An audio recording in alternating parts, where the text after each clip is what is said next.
Bismillahirrahmanirrahim. Assalamualaikum warahmatullahi wabarakatuh. Apa kabar kalian? Selamat datang di video penginderaan jauh di pertemuan kedua ini. Oke, tanpa berbasa-basi lagi, mari kita langsung masuk ke dalam pembahasan video kali ini. Let's check this out. Wah. Oke, jadi kalau kita review dari hasil pembahasan kita video pertama, how to analyze so much of data. Jadi ilustrasinya kemarin ya, yang sudah kita bahas, gimana sih caranya supaya kita bisa menganalisis data yang begitu banyak. Walaupun kita bisa memfoto, bisa mengambil gambar dari semua data yang kita peroleh, tapi belum tentu kita bisa mengartikan atau mengambil informasi dari data-data tersebut. Ya, jawabannya adalah interpretasi. Interpretasi. Jadi, pada pertemuan kali ini kita akan sedikit menyinggung tentang masalah interpretasi. Nah, jadi kalau misalnya kenapa kita harus interpretasi? Sebenarnya alasannya banyak. Tapi bagi saya pribadi, kurang lebih ada 3 hal yang harus kita pelajari. Walaupun memang tidak akan kita bahas pada mata kuliah ini ya. Jadi perkembangan teknologi itu sudah sangat pesat, sudah sangat luar biasa. Banyak pekerjaan yang bisa diselesaikan dalam hitungan detik, namun dalam jumlah yang besar. Nah, karena di situ hadir teknologi yang disebut dengan big data, data science, dan machine learning. Nah, ketiga hal ini memang menjadi sebuah concern bagi orang-orang yang ingin melakukan automasi dalam berbagai pengambilan keputusan. Nah, saya pikir kalian akan tertarik dengan 3 hal ini, tapi silahkan sebelum kita bahas di materi pada mata kuliah yang lain, kalian pelajari dulu secara mandiri. Namun pada intinya adalah interpretasi ini akan sangat berkaitan dengan 3 hal seperti ini. Seperti itu. Oke ya. Next. Nah, kita masuk dulu dalam definisi penginderaan jauh.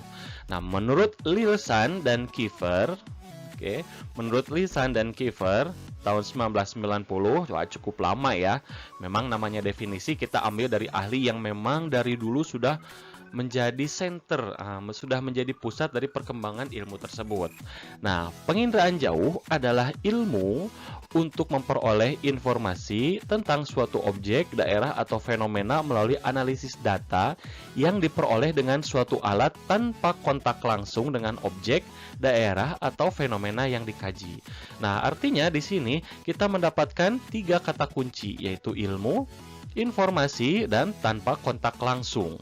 Nah, berarti kan berarti penginderaan jauh itu adalah ilmu untuk memperoleh informasi. Informasi itu mempunyai definisi yang berbeda dengan data. Ya kan? Jadi kalau misalnya kalian ibaratnya tadi di dalam kelas, kemudian malas mencatat catatan yang dibuat oleh dosen di papan tulis, kemudian kalian foto aja deh. Nah, ketika kalian mengambil foto, itu baru data. Namun ketika kalian sudah mengerti isi dari foto tersebut, itu baru informasi. Nah, kemudian ciri khasnya adalah tanpa kontak langsung. Artinya, kita memiliki jarak yang cukup jauh dengan objek yang kita ambil informasinya. Seperti itu. Nah, berarti kalau foto papan tulis yang ada di dalam kelas, penginderaan jauh juga bukan ya? Nah, silakan kalian cari jawabannya sendiri. Kemudian yang selanjutnya adalah sistem dari penginderaan jauh. Nah, penginderaan jauh, seperti yang dilihat pada gambar, memiliki beberapa komponen. Seperti sebuah sepeda itu bisa kita artikan sebagai sebuah sistem. Sebuah sistem yang saling mengaitkan antara komponen satu dengan komponen yang lainnya. Ada pedal, kemudian ada pegangan, handle, kemudian ada jok atau tempat duduk, ada roda, rantai, dan lain-lain. Nah, kalau misalnya kita berbicara sistem, penginderaan jauh pun memiliki 2 buah sistem, yaitu sistem aktif dan juga sistem pasif. Ada sistem aktif dan ada sistem pasif. Oke, sorry, salah tulis. Terlalu bersemangat ya guys. Nah, sistem aktif dan pasif. Sistem aktif ketika penginderaan jauh itu tidak membutuhkan cahaya matahari. Jadi satelit itu memiliki sensor yang bisa melihat dalam kegelapan. Tapi kalau sistem penginderaan jauh pasif itu membutuhkan tenaga atau sumber energi dari objek yang lain. Contohnya biasanya ya matahari. Nah, gambar yang ada di layar ini adalah contoh dari sistem penginderaan jauh pasif. Oke ya, ini pasif gitu. Nah, komponen-komponennya yang pertama ada wahana. Ya kan, di sini satelit. Kemudian yang tidak terlihat dari wahana tersebut ada yang namanya kamera. Nah, dia termasuk dalam kategori sensor. Oke. Nah, kemudian dari satelit, wahana, kamera, dan ada juga permukaan buminya. Gitu. Dengan berbagai macam kriteria. Berbagai macam kriteria maksudnya setiap objek di permukaan bumi ini memiliki kemampuan memantulkan atau menyerap gelombang atau cahaya dari matahari. Kalau misalnya air, ya kan? Air itu memiliki sifat menyerap cahaya.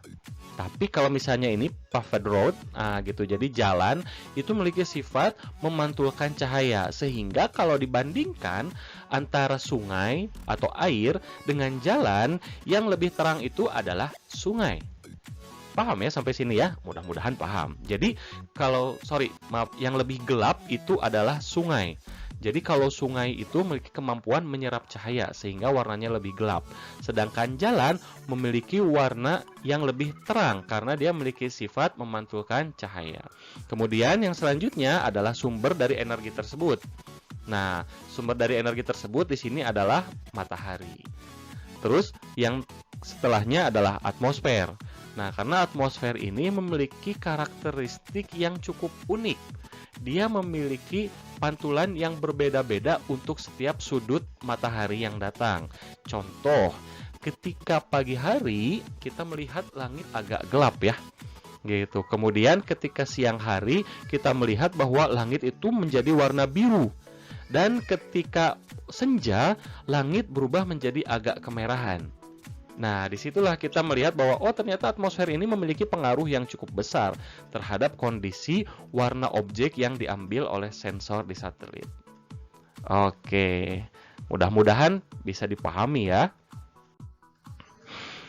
Setelah itu, kita membahas tentang resolusi citra. Resolusi dari namanya itu adalah tingkat ketelitian. Tingkat ketelitian apa? Ya, tingkat ketelitian citra lah. Ya kan? Ya, citra itu apa? Citra adalah hasil output dari satelit. Output. Oke. Lumayan cukup susah juga ya nulis di komputer ya. Oke, output. Output dari hasil penginderaan jauh. Ada berapa macam resolusi citra? Nah, seperti yang kalian lihat di tampilan layar komputer kalian ada 3 jenis resolusi citra, yaitu spektral, temporal, dan juga spasial. Maksud dari ketiga resolusi citra ini apa? Oke, kita lihat di slide selanjutnya. Next. Nah, di sini resolusi spasial. Oke ya. Dari gambar ini kalian pasti udah bisa menyimpulkan kan bahwa resolusi spasial ini kurang lebih ya sederhananya tingkat ketelitian atau mungkin kalau misalnya dianalogikan dengan kamera pada handphone kalian itu bisa disebut sebagai megapiksel ya. Jadi kalau kamera dengan 10 megapiksel itu pasti lebih tinggi resolusinya dibanding kamera 5 megapiksel, ya kan? Semakin tinggi angka pikselnya itu semakin bagus hasil gambarnya. Begitu pula dengan resolusi spasial pada citra. Di sini ada gambar pertama, ya kan, dengan Landsat 7 30 meter. Kemudian gambar kedua, satelit Rapid Eye dengan 6,5 meter. Kemudian gambar ketiga dengan satelit Spot 5 dengan resolusi 5 meter. Nah, di sini kalian bisa lihat hubungannya kan? Yang satu 30, satu 6,5, satu 5 meter. Nah, berbanding terbalik dengan resolusi yang ada pada kamera di handphone kalian. Kalau di handphone, semakin tinggi megapikselnya, semakin besar resolusinya, semakin bagus gambarnya. Tapi di sini angkanya semakin kecil, namun hasil gambarnya semakin bagus. Nah, jika kita artikan, sensor yang ada pada Landsat 7 ini memiliki resolusi spasial sebesar 30 meter. Artinya, objek terkecil yang bisa diambil oleh Landsat 7 ini adalah 30 kali 30 meter. Jadi kalau kalian lihat di sini ada kotak-kotak ya. Gambarnya pecah-pecah. Satu kotak ini mewakili area seluas 30 kali 30 meter. Nah, cukup luas kan untuk 1 piksel sehingga hasil gambarnya pecah-pecah. Padahal ini adalah objek yang sama. Adalah objek yang sama yang memfoto sungai yang sama. Kemudian beralih ke Rapid Eye dengan resolusi 6,5 meter, terlihat jelas gambarnya, sungainya menjadi lebih tajam. Ya kan, bahkan permukiman-permukiman di sini terlihat lebih jelas dibanding Landsat yang ke-7. Oke, karena resolusinya 6,5 meter, artinya objek terkecil yang dapat dilihat oleh Rapid Eye itu sebesar 6,5 kali 6,5 meter. Ini terbayang ya, jadi persegi 6,5 kali 6,5 meter. Dan beralih ke Spot 5 dengan resolusi yang lebih tinggi, yaitu 5 meter. Artinya objek yang dapat terlihat itu adalah 5. Nah, jadi kalau persegi ini 1 piksel, ini 5 kali 5 meter. Luar biasa ya, mantap ya, mantap. Jadi kalau misalnya di sini kita 30 meter, kalau yang ini 30 meter, luas loh, luas banget malah. Sehingga gambarnya akan menjadi pecah. Tapi kalau yang ini cukup sempit, 5 kali 5 meter. Gitu. Oke, kita lanjut, next. Kemudian, resolusi yang kedua ini adalah resolusi spektral. Resolusi spektral menunjukkan tingkat ketelitian suatu sensor pada wahana atau pada satelit dari sudut pandang gelombang elektromagnetik yang bisa ditangkap oleh sensor tersebut. Bingung ya? Enggak lah, pasti ngerti. Jadi maksudnya adalah sebuah sensor yang memiliki resolusi spektral yang tinggi akan menangkap hampir semua atau banyak jenis dari gelombang elektromagnetik. Sedangkan sensor yang memiliki resolusi spektral yang rendah itu akan menangkap lebih sedikit gelombang elektromagnetik. Simpelnya adalah seperti ini. Kalau misalnya kita lihat gambar yang pertama itu warnanya hitam putih. Nah, kemudian kita ganti menjadi gambar yang full color. Ini bisa jadi diambil oleh 2 sensor yang berbeda. Jadi, sensor yang pertama hanya mampu mengambil gambar dari permukaan bumi dengan warna kombinasi hitam dan putih. Sedangkan untuk sensor yang kedua mampu mengambil citra dengan resolusi spektral yang lebih banyak, yaitu RGB, red, green, dan blue, sehingga menghasilkan gambar seperti aslinya.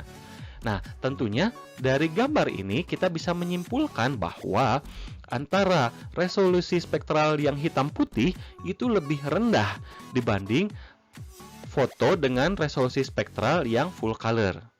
Diulangi ya, jadi untuk gambar yang hitam putih memiliki resolusi spektral yang lebih rendah karena warnanya lebih sedikit. Sedangkan untuk gambar yang full color dengan kombinasi RGB, red dan green blue memiliki resolusi spektral yang lebih tinggi. Kemudian yang ketiga adalah resolusi temporal. Di sini kalian bisa melihat bahwa ada planet bumi, kemudian ada beberapa macam jenis satelit. Dan setiap satelit ini memiliki garis orbitnya sendiri-sendiri. Nah, di pertemuan yang sebelumnya saya sudah menyampaikan bahwa salah satu satelit yang bernama Terra Modis itu memiliki kecepatan 2 kali perekaman dalam 1 hari. Twice daily global coverage. Ya kan? Jadi dalam 1 hari dia bisa mengelilingi dunia sebanyak 2 kali. Luar biasa kan? Nah, sementara ada juga yang satelit yang hanya mampu mengelilingi bumi 1 kali dalam 1 hari. Ada yang hanya mampu mengelilingi 1 kali bumi itu dalam waktu 3 hari. Tergantung berbagai jenis satelitnya. Namun, yang bisa kalian simpulkan adalah semakin tinggi resolusi temporalnya, maka dia akan semakin cepat. Gitu. Sedangkan kalau misalnya resolusi temporalnya lambat, resolusi temporalnya kecil, maka dia akan lambat. Jadi, kalau misalnya kita contohkan, yang cepat itu yang seperti Terra Modis tadi. Dalam 1 hari, dia bisa 2 kali mengelilingi permukaan bumi.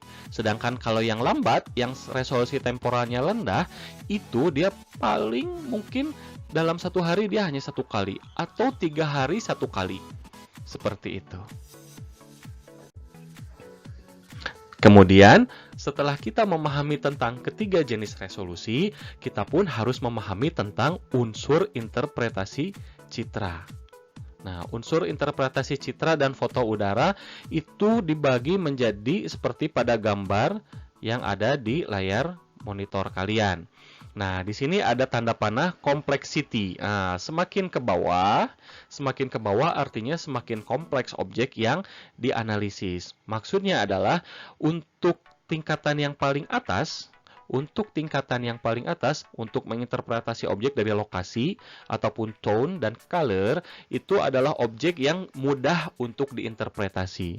Sedangkan kalau misalnya yang bawah, use of collateral data, convergence of evidence, use the multi-concept, itu adalah objek-objek yang agak sulit. Nah, jadi kalau misalnya saya contohkan, kita ambil tone atau color. Kita tahu bahwa objek yang berwarna hijau itu vegetasi. Nah, jadi setiap objek yang berwarna hijau itu udah pasti vegetasi. Gampang, ya, gampang. Tapi kalau misalnya kita nih menggunakan yang paling tinggi seperti convergence of evidence, artinya kita harus membutuhkan bukti untuk menentukan objek tersebut adalah X. Misal, kita mengambil gambar citra satelit di daerah perkotaan. Kemudian kita ingin mengidentifikasi mana area yang permukiman, mana area yang kompleks. Misalnya seperti itu cukup agak sulit kan? Atau kita tingkatkan lagi kesulitannya. Kita ingin mengidentifikasi di antara permukiman tersebut mana yang Indomaret, mana yang Alfamart. Endorse dikit ya. Jadi kalau misalnya kita lihat dari atas, Indomart sama Alfamart itu memiliki bentuk dan warna yang serupa. Warna atap mungkin bisa jadi coklat, atau dia menggunakan seng warna putih, atau bisa jadi beton warna abu-abu. Nah, tapi jika dilihat dari atas kita tidak bisa membedakannya. Tapi kalau misalnya kita survei, koordinat sekian, kita ambil fotonya dari jalan, kemudian koordinat sekian, kita ambil fotonya dari jalan, kita mendapatkan evidence atau bukti. Sehingga kita bisa simpulkan, oh ya, berarti yang seberang sana itu Alfamart, yang seberang satu lagi itu Indomart. Nah, kurang lebih seperti itu. Jadi, semakin ke bawah itu kompleksitinya semakin tinggi, semakin sulit untuk diidentifikasi. Nah, jadi di sini kalian bisa cari contoh-contohnya, bisa kalian baca sendiri di internet, maksud dari location itu apa, atau tone dan color itu seperti apa. Kemudian ada size, shape, texture, pattern, shadow, sampai site, situation, dan association. Seperti itu. Silahkan kalian baca sendiri, cari-cari bahan dari internet. Kita masuk ke dalam pembahasan contoh interpretasi citra. Oke, di sini saya mengambil tone and color, rona dan warna. Jadi kalau misalnya kita lihat, yang pertama contoh untuk warna. Warna biru dan hijau. Biru itu otomatis perairan. Dan warna hijau itu daratan atau mungkin vegetasi. Sesimpel itu. Mudah? Ya, mudah. Karena kita memang menggunakan unsur interpretasi yang lebih kecil, yang lebih mudah, yaitu warna. Sedangkan yang kedua itu adalah rona atau tone, tingkat kecerahan. Nah, kita membandingkan antara objek yang ada dalam lingkaran dalam persegi ini ya. Jadi kalau misalnya warna biru cerah, itu artinya perairan dangkal. Kalau misalnya biru gelap, itu artinya perairan dalam. Bisa kalian memahaminya? Bisa. Gampang kan? Gampang. Ntar dulu Pak, gimana nih penjelasannya? Oke, jadi kalau misalnya kenapa warnanya biru cerah? Biasanya bagian perairan yang memiliki warna biru cerah itu lebih dangkal. Kenapa? Karena lebih dekat dengan tanah. Ya kan? Kalau perairan yang dangkal lebih dekat dengan tanah. Sehingga pantulannya itu lebih besar. Karena sifat dari daratan memantulkan cahaya. Sifat dari perairan menyerap cahaya. Berarti kalau yang dangkal ini, yang warna biru muda, biru cerah, itu dia memiliki pantulan yang lebih besar. Ditambah, biasanya daerah pantai pesisir ini memiliki air yang lebih keruh. Kenapa bisa keruh? Karena bisa jadi bagian dari perairan ini adalah muara sungai. Sungai biasanya kan coklat. Nah, sehingga baru masuk dari sungai, masuk ke area laut, warnanya berubah menjadi coklat juga. Nah, karena banyak warna coklat menandakan banyak partikel tanah yang terkandung dalam air, sehingga pantulannya menjadi tinggi, alhasil warnanya menjadi biru cerah. Sedangkan area dengan biru gelap seperti ini, dia perairan dalam, menunjukkan bahwa jarak tanahnya itu ada jauh lebih dalam dibanding yang biru cerah ini. Oke ya. Dan yang kedua, biasanya perairan yang biru gelap seperti ini, warna air lautnya lebih jernih, lebih biru. Jadi kalau kalian bandingkan antara daerah pantai dengan tengah laut, itu pasti lebih biru tengah laut. Karena sedikit gangguan, jauh dari muara sungai sehingga warna airnya lebih jernih. Dan kalau jernih, berarti kan penyerapan cahayanya lebih besar. Karena dia menyerap cahaya besar, maka pantulannya menjadi sedikit. Kalau sedikit, berarti ronanya menjadi gelap. Semoga paham ya. Kemudian contoh yang kedua, tekstur. Nah, untuk tekstur ini ya kurang lebih ya kita bisa definisikan sebagai halus atau kasarnya suatu objek. Nah, tapi kalau secara definisi yang resminya dalam konteks penginderaan jauh, tekstur itu adalah perbedaan ketinggian antara objek-objek yang ada pada citra. Jadi, kita lihat di sini ada persegi yang nomor 1. Persegi nomor 1 ini dia melingkari area yang halus. Ya kan? Halus. Kita lihat dari mana halus atau kasarnya. Halus atau kasarnya terlihat dari jumlah bayangan. Kalau misalnya kita lihat banyak bercak-bercak hitam seperti bayangan, itu artinya teksturnya kasar. Tapi untuk bagian yang ini kita hanya melihat persegi-persegi saja kan? Nah, persegi-persegi ini tanpa ada bayangan. Ini artinya tinggi objek yang ada dalam kotak ini memiliki ketinggian yang sama, homogen. Oke ya, ketinggian yang sama, homogen. Sehingga disimpulkan bahwa teksturnya halus. Area dengan tekstur halus, ketinggian sama, dan polanya kotak-kotak. Oh ya, itu sawah. Itu sawah. Ya kan? Kalian pun pasti tahu itu sawah. Karena kan sawah itu padi yang ditanam secara kotak-kotak. Sedangkan kalau misalnya di bagian yang kedua, nah kita bisa lihat di sini areanya ternyata kita temukan banyak bercak-bercak hitam. Nah, bercak-bercak hitam ini adalah bayangan. Nah, bayangan itu menunjukkan bahwa ketinggian objek yang ada pada citra itu berbeda. Nah, jadi kalau misalnya tingginya beda-beda, oh ya bisa jadi ini adalah pepohonan dan hutan. Seperti itu. Loh, kenapa kok pepohonan, hutan? Ya karena tingginya beda-beda dan warnanya hijau. Gitu ya. Warnanya hijau. Gitu. Nah, kalau misalnya kita bayangkan lagi, kita bandingkan nih. Permukiman. Kalau permukiman kan warnanya kurang lebih seperti ini ya. Dia warnanya agak kecoklatan, warna atap. Gitu. Nah, permukiman di desa dengan di kota memiliki perbedaan tekstur. Untuk desa biasanya dia homogen. Artinya, kalau homogen rata-rata penduduk desa itu punya rumah ya satu lantai aja. Ya kan? Hampir semuanya sama. Tapi kalau misalnya untuk penduduk kota, biasanya mereka berlomba membuat rumah yang tinggi-tinggi. Ada yang 2 lantai, ada yang 3 lantai, bahkan mungkin 4 lantai. Nah, seperti itu. Sehingga kalau permukiman yang ada di kota relatif lebih kasar teksturnya dibanding permukiman yang ada di desa. Mudah-mudahan sampai di sini kalian bisa pahami ya. Oke, alhamdulillah untuk pembahasan kali ini sepertinya sudah cukup. Semoga apa yang sudah disampaikan bisa kalian pahami. Dan jangan lupa untuk membaca-baca lagi dari internet, mencari penjelasan yang lebih lengkap tentang apa yang kita bahas hari ini. Jadi, intisari dari materi pada video kali ini adalah interpretasi.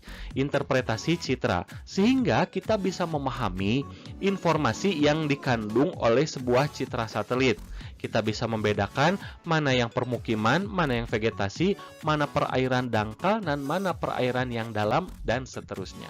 Semoga bermanfaat. Saya Faiz Urfan, pamit undur diri. Sampai jumpa di video selanjutnya. Wassalamualaikum warahmatullahi wabarakatuh.